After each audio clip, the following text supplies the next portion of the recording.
Mientras tanto, yo quisiera preguntarle al doctor Hernández Calleros, desde que yo era residente se estuvieron investigando sustancias que a la fecha siguen ahí en investigación, como la protinina.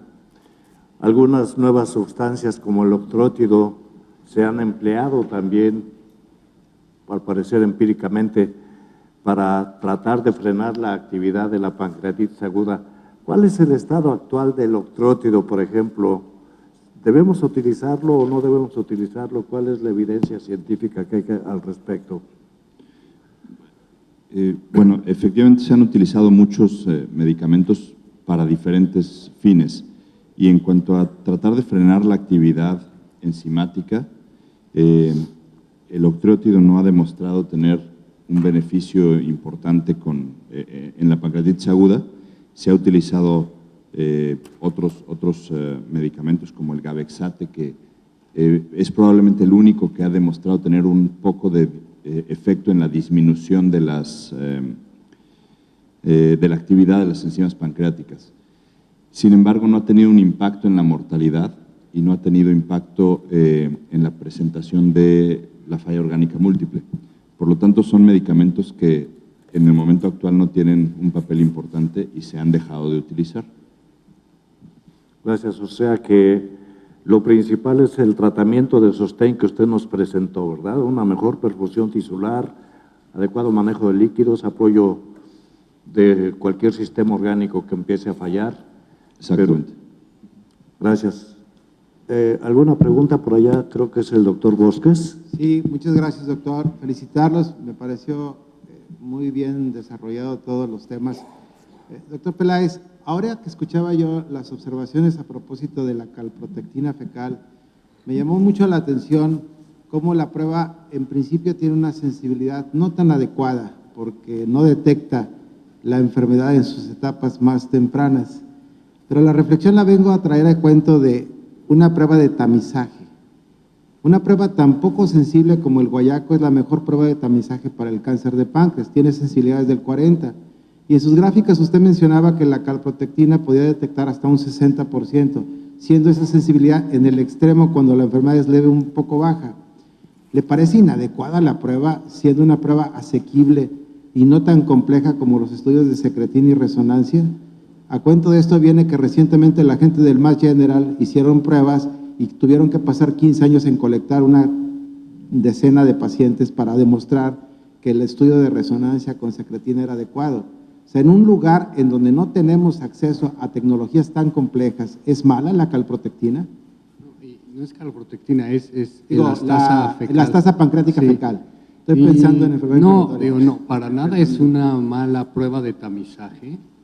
A lo que quizá yo hice énfasis es que queriendo detectar pacientes en etapas muy tempranas no va a servir para eso.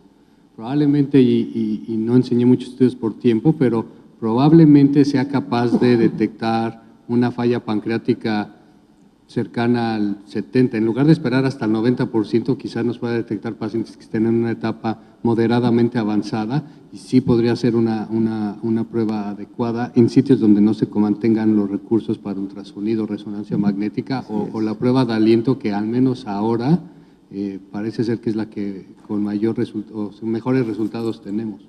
Y la pregunta la quiero complementar. Si usted diagnostica una insuficiencia pancreática en etapa leve a moderada, ¿modifica el curso natural de la enfermedad? De eso no hay estudios. Probablemente para lo que nos ayude es para modificar todos los hábitos del paciente, que deje de fumar, porque sabemos que la nicotina y el tabaquismo aceleran los procesos de fibrosis, que evite y también modifique sus hábitos en cuanto a ingesta de alcohol, porque también eso incrementa la fibrosis y nos podría ayudar, uno, a enlentecer el desarrollo de la enfermedad o la progresión, al darle probablemente también hasta antioxidantes que han demostrado disminuir el proceso de fibrosis y de dolor, y irles dando quizá reemplazo enzimático en forma moderada y de acuerdo a sus requerimientos, no a una dosis total, y de esa forma quizá podríamos mejorar un poco su evolución y modificar hasta cierto punto la historia natural de la enfermedad. Pero no se sabe, ¿verdad? Creo, no se ha investigado eso, si realmente se modifica. Se pueden hacer proyecciones porque al suspender el tabaquismo y el alcoholismo sabemos que les da menos fibrosis, tienen menos episodios de dolor y desarrollan menos calcificaciones. Entonces, si los diagnosticamos en etapas tempranas, seguramente, si no podemos detener el proceso de fibrosis, podemos enlentecer mucho la progresión de la enfermedad. Y le daría tratamiento enzimático. Tendría que ser como a la carta, porque en una insuficiencia pancreática total se requieren mínimo unas 30,000 unidades de lipasa para sustituir, con cada comida, para sustituir la función pancreática. Estos pacientes probablemente estemos hablando, si están en etapas tempranas, que requieran la mitad de esa dosis o menos. Entonces habrá que estarlos evaluando también con parámetros nutricionales. Muy bien, muchas gracias. Sí, doctor. Doctor Carlos Chan, en nuestro país la incidencia de cáncer de páncreas, no en todos los centros se tiene la experiencia de hacer pancreatectomía, pero además llegan estadios avanzados. ¿Cuál es el paciente ideal que ustedes deciden cuál va a una derivación endoscópica o cuál paciente tiene que entrar a un tratamiento quirúrgico? Es cierto, los pacientes, mientras menos los toquemos endoscópicamente, tienes una bilis estéril, no es esa diferencia de los pacientes que llegan con colangitis por otro problema obstructivo. Pero la diferencia entre calidad de sobrevida quirúrgicamente que ustedes someten a endoscópicamente, ¿qué es lo que han visto ustedes o cuál es el paciente ideal para mandarlo a un drenaje endoscópico? Sí, muchas gracias. Es muy claro como nosotros lo tenemos estructurado en nuestra clínica de páncreas. Aquel paciente que nos lleva con una enfermedad resecable completamente por tomografía, en donde no se ve involucro de la arteria mesentérica, se ve el tronco celíaco libre, la aporta bien. Hacemos incluso ultrasonido endoscópico casi en todos esos casos y lo corroboramos. Ese paciente va directamente a la pancreatodenectomía y en un porcentaje alto de los casos salimos haciendo la operación. O sea, por eso no hacemos laparoscopías casi nosotros, porque ese caso es el 90% de las veces vamos a salir haciendo una pancreatodenectomía. El caso de invasión franca localmente avanzado, donde sabemos que no es resecable por tomografía, que es muy sensible y por ultrasonido también, esos casos los mandamos directamente a paliación endoscópica con un stent metálico o incluso duodenal en el poco porcentaje donde coexisten las dos obstrucciones, pero casi siempre va a ser biliar la obstrucción.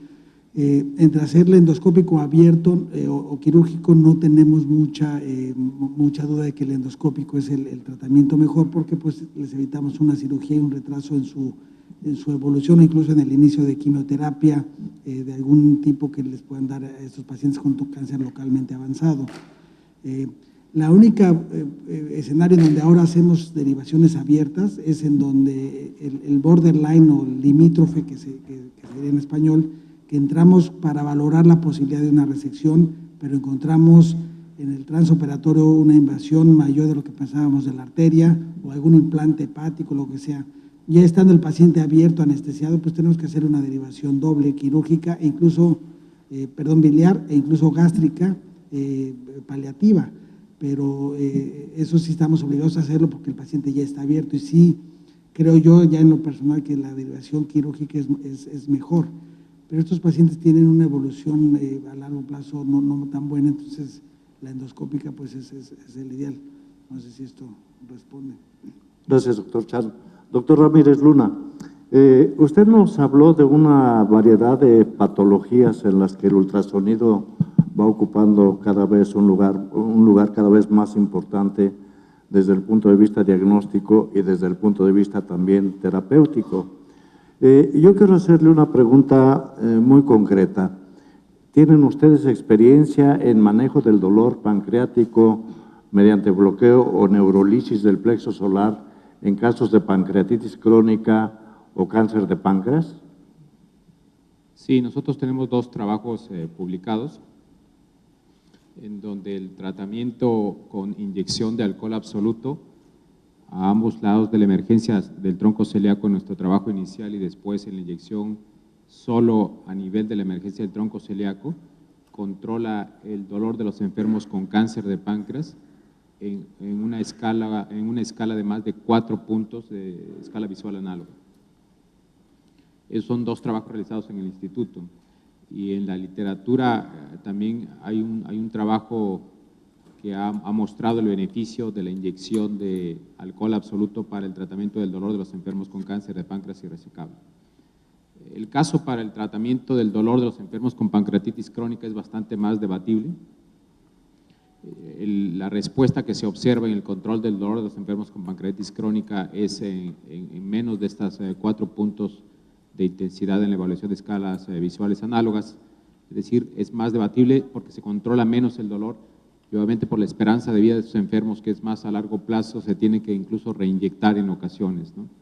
Pero sí que funciona mucho mejor en el tratamiento del dolor de los enfermos con cáncer de páncreas irresecable. Muy bien, muchas gracias. Estamos en el tiempo. Agradecemos a los profesores su brillante participación, a ustedes su amable